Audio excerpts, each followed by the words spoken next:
Dialogue Paris-Prague, c'est le podcast de Radio Prague International, produit en collaboration avec le Centre tchèque de Paris et dédié à des personnalités au parcours entre Tchéquie et France.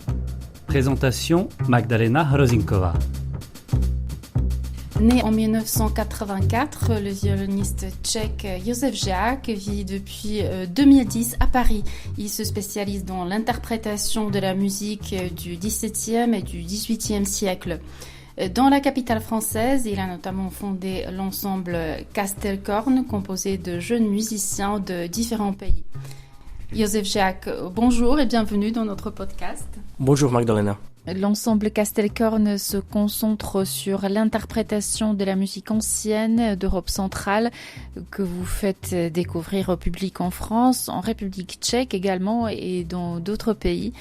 Au cœur de son répertoire se trouvent les compositions d'une collection musicale provenant de la ville morave de Kroměříž. Pourriez-vous nous en dire plus et décrypter aussi le nom de l'ensemble ?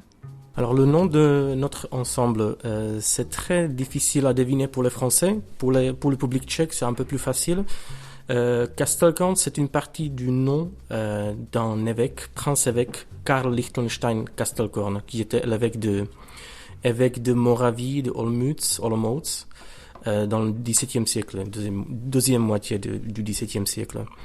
Lui, c'était une personne qui convient parfaitement à notre ligne de notre recherche, de notre création. C'est un grand amateur de la musique, collectionneur de l'art, et c'était aussi une personne qui appartient à une grande famille noble autrichienne avec des racines italiennes, mais qui était lui-même né à Klock, donc en Silésie à l'époque. Et donc c'est quelqu'un de très international, et lui-même il a essayé à collecter et à collectionner un grand nombre de musiques qui étaient jouées à l'époque dans son territoire, disons. Voilà, donc c'est pourquoi on a choisi ce nom-là. Il y a plusieurs niveaux qui nous intéressent. Donc vous présentez la musique de cette collection qui est au cœur de votre répertoire. Exactement, oui, le répertoire il est choisi un peu. Il y a certains alibis parce qu'il y a donc un grand nombre de la musique pour violon et la basse continue, donc c'est vraiment le répertoire qu'on aime beaucoup. Ça fait partie de la richesse de ma patrie et c'est pourquoi on a choisi aussi cette musique-là. En France, bien évidemment, c'est beaucoup moins joué qu'en Tchéquie, mais quand même en République tchèque, il y a encore un grand espace qu'on peut exploiter.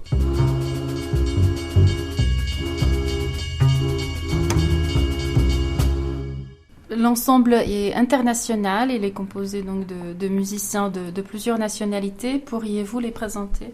Bien sûr. Donc déjà pour l'internationalité, c'est un tout petit peu exagéré parce que nous sommes bien basés à Paris, donc même tous les musiciens sont déjà formés en France.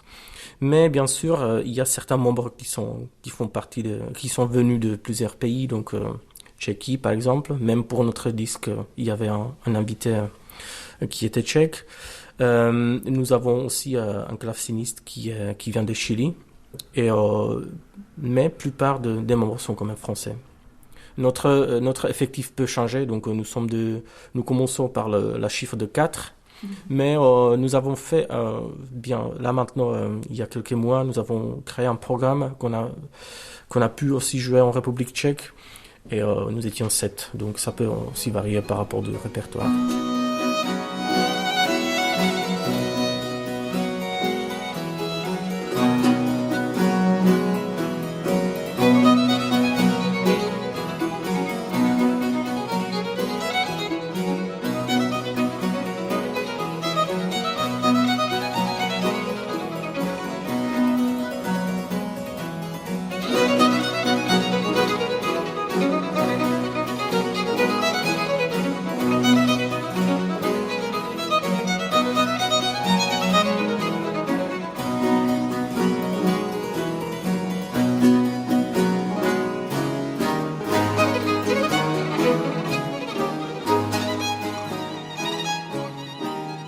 Vous avez enregistré votre premier CD en 2018. Nous avons nommé ce disque-là Lamentevole parce que ça correspondait un tout petit peu aussi avec l'esprit de la culture baroque, avec l'architecture baroque où on a enregistré ce disque.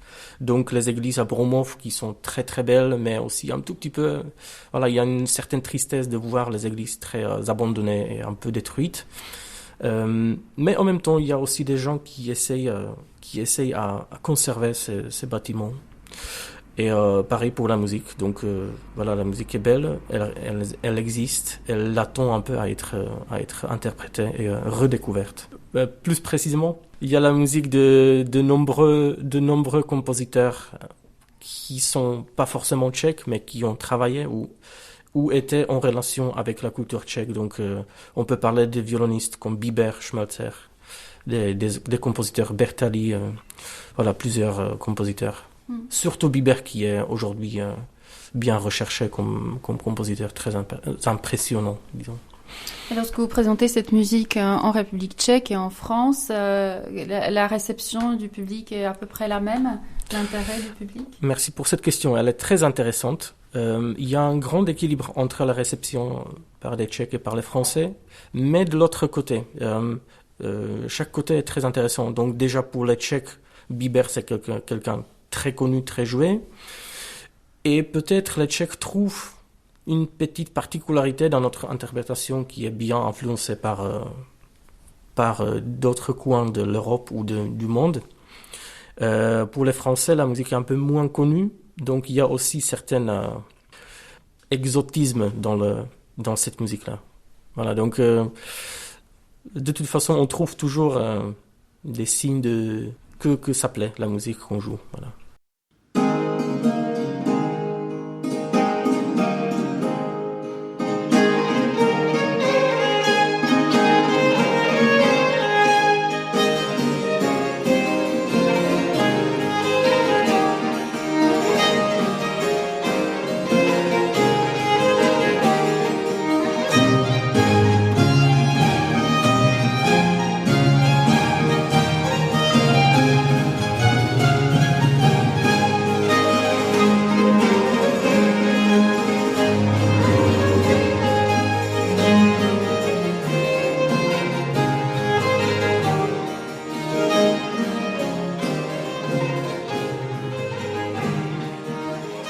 Je rappelle que vous avez étudié le violon à Prague, à Dresde, puis à Paris, où vous avez obtenu un diplôme de master au Conservatoire national dans le domaine du violon baroque.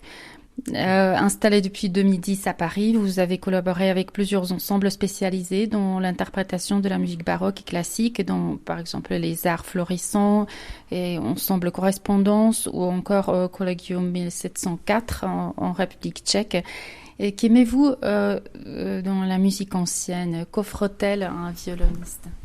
Alors, je m'excuse d'avance que cette question est tellement complexe que peut-être la réponse ne sera pas très concrète, mais je vais essayer à m'approcher un peu.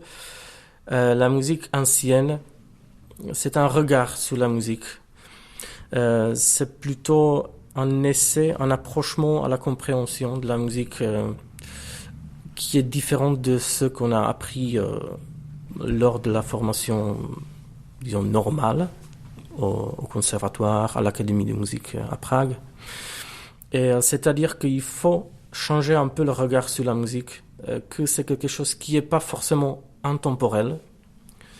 Comme dit Nikolaus Harnoncourt, chaque style appartient ou ne peut être parfaitement compris que par les contemporains. Donc, il faut vraiment d'abord chercher la compréhension dans tout ce qui est autour et puis essayer à s'approcher à cette musique-là. C'est peut-être très compliqué et c'est pas très pratique de ma part de le dire comme ça, mais j'essaye un peu à dire. C'est-à-dire que chaque musique a été composée par les gens de son époque, de leur époque, et a été composé pour le public de la même époque. C'était pas composé pour nous. Donc il faut vraiment voir ça. Et en tant que violoniste, cette musique-là me propose une certaine liberté qui bien sûr exige à s'informer sur tout ce qui est. Donc déjà chacun sait que dans la musique baroque, on est très libre à faire l'ornementation par exemple. Mais déjà ça, c'est très délicat. Ça peut être très délicat parce que l'ornementation, elle est toujours liée au goût. Et donc le goût, c'est quelque chose qu'on doit vraiment cultiver pendant longtemps, à long terme. Et le goût de l'époque baroque, 17e, 18e, était tellement différent aussi. Chaque centre culturel a été différent. Donc le goût vraiment peut varier. Et nous ne pouvons pas comprendre rapidement le goût. Donc il faut vraiment chercher ça. Voilà. Il faut lire, j'imagine, beaucoup il faut lire. Se renseigner sur l'époque. Oui, mais c'est la première chose qu'il faut faire. Et c'est très compliqué Écouter. aujourd'hui. Il faut peut-être aussi connaître tout ce qui est autour, le sous-sol, disons, les lettres peuvent aussi dire beaucoup, les lettres entre l'évêque Castelcorne et les musiciens, par exemple. Voilà, tout ça, ça peut aider. Mais à la fin, nous sommes les interprètes, donc nous ne sommes pas que les théoriciens de l'art, donc il faut aussi un investissement personnel à la fin. Il faut dire que vous vous intéressez aussi aux autres genres musicaux, au jazz par exemple, ou quelque chose qui est tout à fait, pour un non spécialiste à part, c'est le chant grégorien que vous avez également étudié en France. Vous avez assuré la direction artistique du chœur grégorien de Paris. Êtes-vous toujours membre de ce chœur et qu'est-ce que vous apporte le chant grégorien, le chant sacré et justement, est-il complémentaire à la musique baroque? Ah oui, c'est très intéressant aussi. J'ai étudié le chant grégorien avant le début de mes études baroques. Donc, je dois dire que ça m'a beaucoup influencé. Je pense que déjà la première chose qui était vraiment évidente, c'est que dans la musique, dans le chant grégorien déjà, tout ce qui est musical est influencé ou bien est basé sur le texte parlé ou bien après chanté. Donc déjà c'est une chose qui est pareil pour la musique baroque aussi et devrait être pour tous les styles musicaux d'ailleurs. Et donc la phrase musicale dans le chant grégorien est complètement liée au texte. Ça, c'est une chose qui est vraiment, pour moi, c'est vraiment essentiel pour la compréhension de la musique. Et le chant grégorien a-t-il pratiqué de la même manière en République tchèque qu'en France? Alors, bien évidemment, non, pas beaucoup. Déjà, il faut savoir que la culture du chant grégorien, il est beaucoup plus présent en France parce que la musique sacrée grégorienne a été pratiquée jusqu'à presque aujourd'hui, disons, avec la manière différente, bien sûr. En République tchèque, on a eu beaucoup plus de chants locaux. Donc, tout ce qui est chant grégorien, c'est beaucoup plus influencé justement par les membres du chœur, par exemple, ou par d'autres écoles européennes. Donc, c'était plutôt apporté là maintenant, actuellement.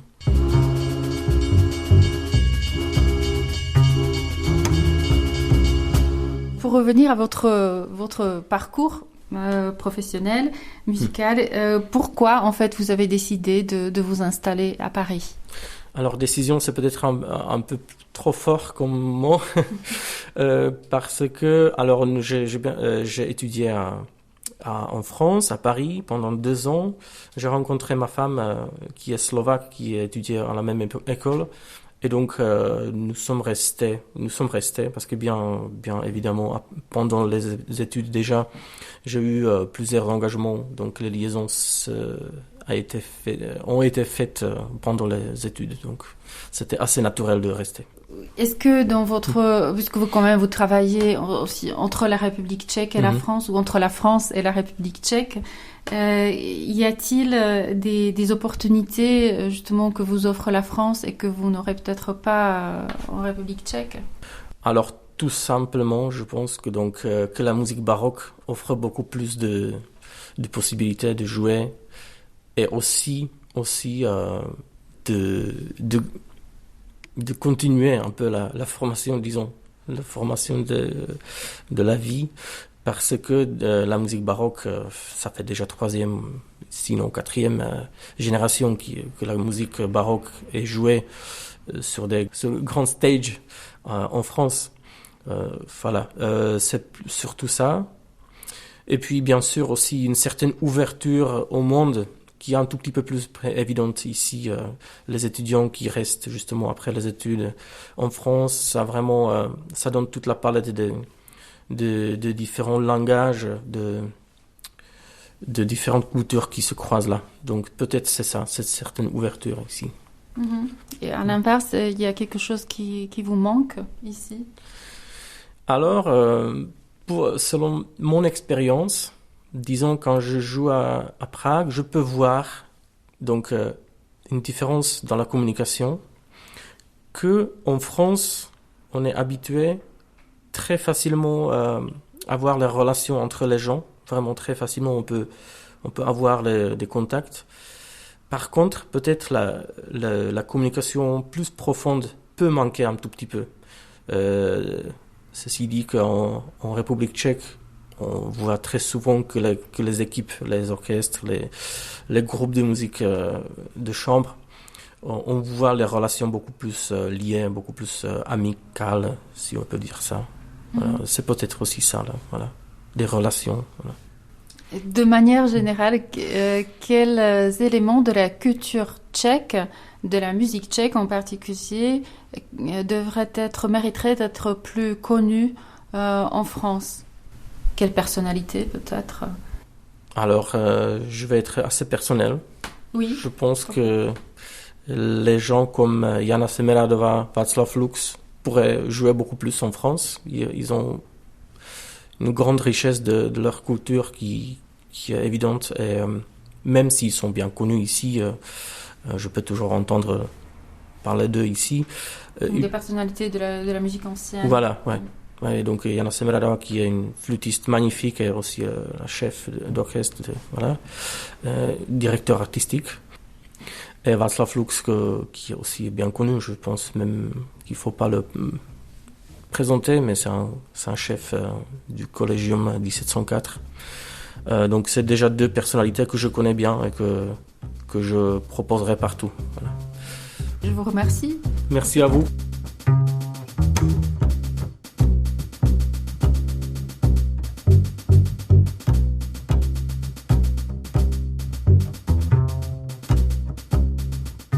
Dialogue Paris-Prague est un podcast de Radio Prague International produit en collaboration avec le Centre tchèque de Paris à l'occasion des présidences européennes assurées successivement par la France et la Tchéquie en cette année 2022.